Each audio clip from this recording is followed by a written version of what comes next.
comes from Reverend Jason Cox, who has served as an associate rector at St. Columbus Episcopal Church in Washington, D.C. It's titled, Be Transfigured. We should be observing the 9th Sunday after Pentecost today, but this year there was a break in the pattern. Today is the Feast of Transfiguration, which always falls on August 6th, and this feast outranks Pentecost 9. In fact, there are only a handful of feast days so important that they take precedence over a Sunday, and all of them are feasts related to Jesus himself. Today, we commemorate how Jesus was transfigured before his closest disciples, Peter, John, and James, how his glory was revealed in dazzling white light, and how God's voice proclaimed, "This is my Son, my chosen. Listen to him." Transfigure is not a word often used in conversation nowadays. We might use transform or alter instead, or even change. There is an interesting question with the Feast of the Transfiguration. Who is it that's really being changed in this story? Jesus appears to be changed. Luke writes, "The appearance of his face changed and his clothes became dazzling white." But the truth is, Jesus only looks different to his disciples. It is Peter, John, and James who are really transfigured. Their eyes now open to see Jesus as he really is, clothed in light and revealed as the Son of God. And the disciples' lives are changed too. After their experience of God's presence, before they thought they were following a remarkable teacher. After, they know their lives are being woven into God's plan for the transfiguration of the world. What experiences in your life frame the way you see and understand the world? Much of the way we experience the world is fixed by circumstances beyond our control. Who our parents are, where we are from, the language we speak. But sometimes we have moments of clarity which allow us to see the world in a new light, from a bird's eye view.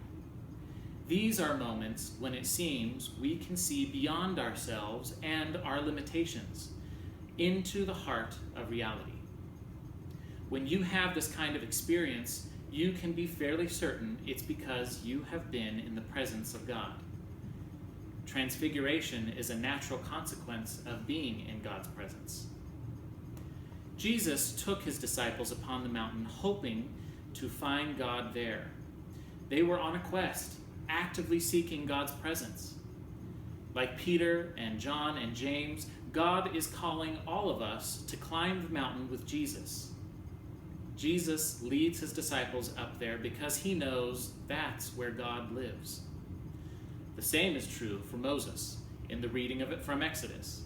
God is found on the mountaintop where your vision is clear and all the noise of everyday life subsides. But even though it is easier to find God on the mountaintop, it is not the only place God can be found. All of us came to church this morning, hoping to find something of God here. And God feels especially close in the beauty of the natural world. Stars shining in the sky, waves falling upon the ocean shore. Poets and visionaries can attest that these are places you can find God. When you are lost or lonely or wondering what's next, find a church to pray in, or a mountain to climb, or a forest to walk in. Remember those places you have felt God's presence before, and go seek God there again. Of course, there's always a temptation to stay put on top of the mountain, to use that sacred place as a place to hide from the problems of the world.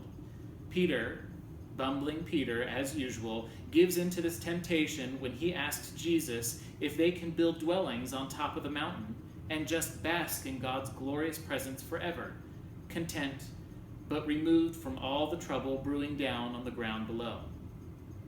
The answer is no.